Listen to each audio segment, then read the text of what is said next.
Hot take. I don't want anime to be popular. You know anime has hit it big when companies like Sony, Netflix, and even Disney want to jump on board. Every major entertainment giant is pitching in and buying up everything anime. The Japanese anime industry is growing by leaps and bounds every single year. The money made from overseas distribution is eclipsing Japanese domestic earnings. Manga is destroying comic book sales. Light novels hitting bestsellers. Massive award ceremonies. Major publications finally taking note of it. Our days as anime fans of hiding the things that we love is becoming a thing of the past. We can now stand proudly in the public with our waifus on our shirts, no longer shamed by our peers as our hobby is now cool. Or is it? Has anything really changed? Wait, my peers are looking at me in disgust. My favorite merch site is being shut down. My subtitles are being sanitized. Nothing but censored versions of my shows are available. Hit pieces are being made about the manga industry and it's earning Emmys. You can lose a job because they found out about your social media account. Countries are actively banning certain imports. Wait, is this really a good thing? As a longtime anime fan, I have learned to accept that the thing that I love so much, which is anime, will never be accepted by the general public. It's either that's cartoons and it's for kids, or, oh wait, isn't that the stuff that has tentacle monsters in it? The ideas of having cute anime girls on your coffee mug will get you looks like you're a predator. I hid it. And I never really talked about it with certain friends or coworkers. While people in my workspace were talking about millionaires chasing each other with pigskins for the millionth time, I internally was thinking about how excited I was for the next episode of my favorite anime. And yes, there was a time that I wished, hoped, prayed that one day everyone will love anime as much as I do. That it will become popular and I can finally say, yes, look, now you understand why it's so great, I told you. But as the years went by, and anime grew more and more mainstream, and culture itself became more sensitive, at some point I said, no, I don't want anime to become popular. I don't want it to be mainstream. I don't want people to accept what I love so much. How dumb is that? I wanted to leave it as obscure in the West. Let the anime fans remain in the shadows of society, because nothing but bad things await us if it becomes more popular than it already is. Now you may be asking yourself, why? Andrew, longtime anime fan that's been around since the golden age of anime. Somebody who quit his job to make content about anime. What's so wrong with it getting more popular? It would benefit me as a content creator that it becomes more popular. Well, there's a lot to cover, and I'll break it down one by one as anime itself got more popular. First is a thing that we all see every single day. There's entire YouTube channels devoted to watching for these so they can make a video about it. Controversy farmers, publications and social media users that seek clout by creating controversy out of nothing, spreading misinformation and attacking easy targets with lies. This anime is problematic, but don't worry, because I made a tweet about it and saved the world. Hey, we're a website that needs clicks today. What can we do? Tell the world how disgusting this franchise is. Do you know that MAPPA is using AI in this scene? The whole focus is to stir up controversy over things that have no real impact on society, all for the sake of gaining engagement and brownie points for themselves. And personally for me, my biggest pet peeve for this seek of click farming, probably the one that's most impactful to actual studios and producers themselves, is leakers. As anime becomes more mainstream, the incentive to either falsely claim a leak, to be the leaker, or to spread a leak about a franchise is growing more and more. Why this is so harmful to the industry is that it sets expectations for fans. That if it's not delivered, it won't actually be to the detriment of the leaker, but to the people involved with the project itself, or people that aren't even involved with the project. Now, a leaker can be correct, but it could just be a leak that is the set desires of the parties involved. Say a committee wanted to get a certain studio involved with the project. If that note is leaked out, everyone expects that that's the studio that's going to be involved in that project. But if the studio itself does not accept it, or they're not available, or they maybe ask too much money, they'll never actually be committed to the project. Essentially, the leak happens before the contract is signed. And what is the response of the fans once it doesn't go to that studio?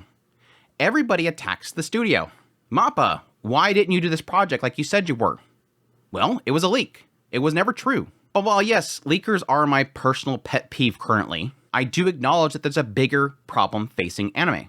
The impact of white knighting. Yes, those people that have no worries in the world themselves, so they have to create issues, even if they're not even anime fans. And as anime grows in popularity, these groups are going to set their eyes on anime because it gets more attention to themselves. They're essentially Knights desiring impact. They desire to make a name for themselves and put themselves in the history book for being the ones that took down the evil Japanese entertainment industry. They stand on their soapbox and spend their entire days screaming about what others do. They want regulations to be set on imports. They even travel to Japan and make documentaries and hit pieces, demanding that Japan make new laws and remove constitutional rights to mangakas and authors in Japan. They're getting rewarded for this. And because they're getting rewarded for this in the West, it's going to happen more. Which, yes, all gets into the global scale of this whole issue around anime growing in popularity, which is global censorship. For the longest time, anime has slowly been moving more and more to the Western market. Sadly, for certain regions, this growth has been really slow, often leaving to many to have to scour the internet to find translations of undelivered things to their region. But that's all changing, as more and more streaming services are actually focusing on more worldwide distribution. Funnily enough, while people focus on attacking Crunchyroll regularly for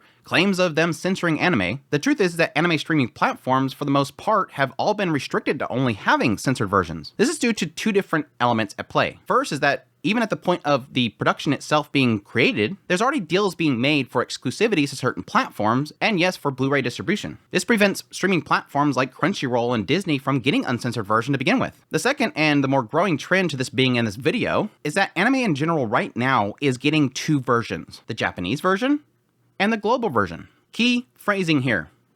Global version. This version, admitted by many studios involved, is a version that meets standards that they feel they have to meet. And while many will blame Crunchyroll for setting these standards, that's a bit of a knee-jerk reaction, as there's a lot of regions that these shows are going to go to that have their own restrictions that have to be met. Remember Tokyo Revengers? Yeah.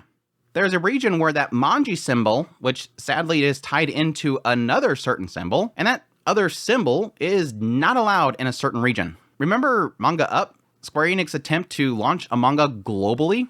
Yeah, that went terrible. It was releasing manga that was already available elsewhere uncensored in certain regions where skin isn't even allowed. As anime grows more globally, the last country you need to worry about is the US. And yes, Crunchyroll, Netflix, and even Disney is putting more and more to make their offerings available to as many subscribers as possible. That means to hit as many countries as possible. Now, you would think that there's a way of preventing this by the markets itself. Competition specifically. If Crunchyroll makes the fans mad, then the fans will turn to someone else. Well, that's where monopolies come into play. Make no mistake, if a company can gain absolute control, it will. And without a doubt, currently, Sony is seeking that, buying up all competition in the West and taking control of distribution lines. It's a true sign that anime is getting big in the West, and they want every single piece of that pie. It's grown so much and they seized so much control that everyone else in the market is getting scraps. Disney has tried and mostly failed. Netflix is still going, but for how much longer? Sentai Filmworks is on life support, and both Crunchyroll and Funimation are now consumed.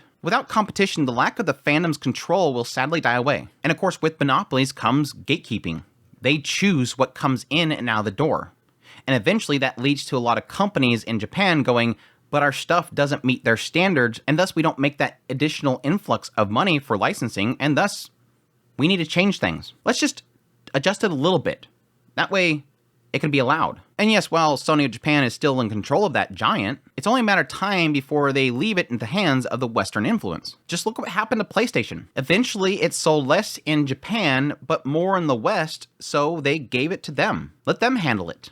Let them distribute it. They're making the most money so that they have the most worth to the company itself. Now, while I feel anime's primary focus right now will remain on the Japanese audience, as committees are still focused on selling source material, as the anime industry makes more and more money, eventually it will eclipse even the source material itself that's making, the merch and everything that's being sold in Japan. And at that point, the West starts making the calls. I mean, even China right now is investing heavily into these productions. They see that there is a value to just the anime itself, not anything around it. Which leads me to the next big real impact that's happening right now because of global popularity. Something that's harming the industry, studios, animators, and yes, even the fans. The flood of anime production. Producers inside the industry are taking note of overseas licensing eclipsing domestic earnings. So much so that so many companies in and outside of Japan want a slice of those profits. This is leading to two major issues that's even being acknowledged by producers themselves. The increase of the amount of anime that's actually being made, which means more stuff not being watched or being poor quality. But the bigger issue is the increase of influence from the outside sources.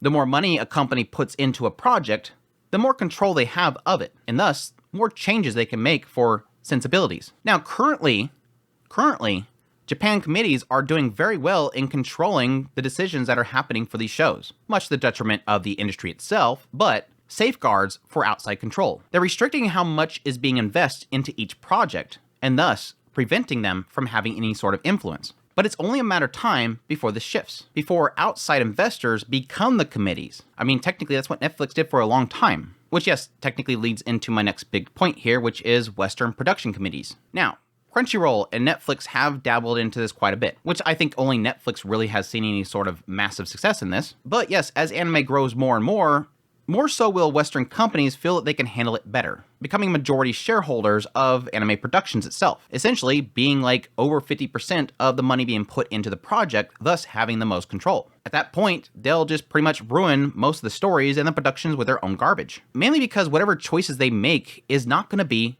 aimed at anime fans, but rather creations made by their soulless authors that don't even know the fandom itself, and more damaging, those that seek to spread their own messages through the medium. Now yes, while I've been mostly focused on anime specifically, don't think, well, I'll just go to reading the source material. It's an eventuality that this same process will overtake manga and light novels as well. I mean, technically, with a lot of these source materials that are being brought over, people are already seeing censorship in them as well. And don't even think about piracy as being a solution either, because eventually this is going to go to the root of it itself. It's a sad reality, but let me make this final major point.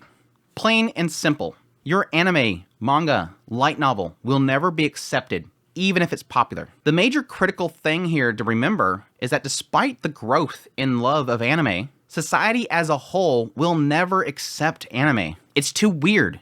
It's too unfiltered.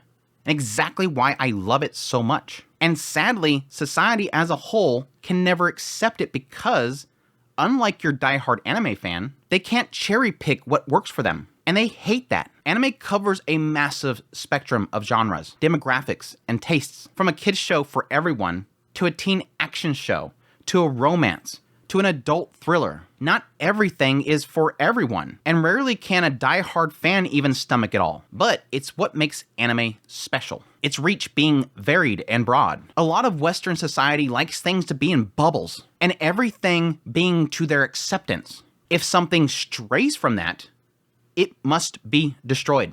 And thus, anime can never be accepted in a broader sense. And it's why I don't want anime to be popular.